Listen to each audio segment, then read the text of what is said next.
So one of my most favorite things to recommend is a practice called shaking. And a lot of people probably have tried this or they felt it at some point or another.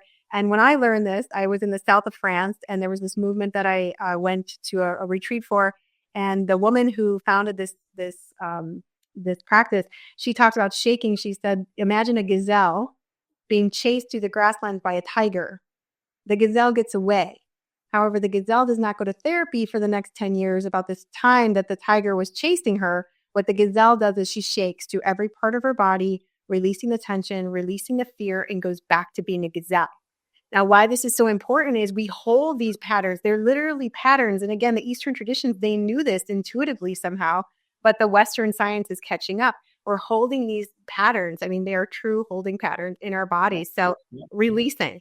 Yeah. 100%. Yeah. I had a fellow on my show not too long ago, another scientist. He, in his world, he said between 80 and 95% of all illness is caused by these emotions, trapped emotions in our body that you didn't shake out or you didn't let go, you didn't release.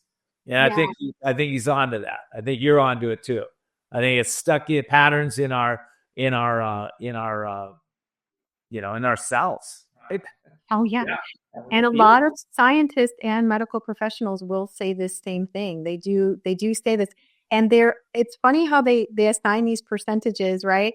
I believe we're ultimately going to come to the point where we realize it's 100%. What's going on in our bodies is a reflection very much to your first point of what's happening on the level of the mind.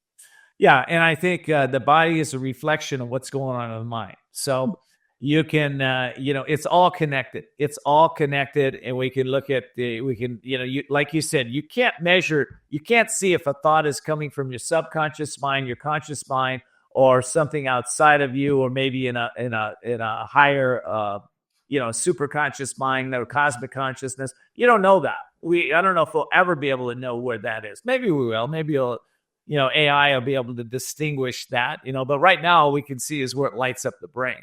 And so I like your methodology about, listen, let's just start with the body. Let's start with the feeling. Let's get rid of these emotions.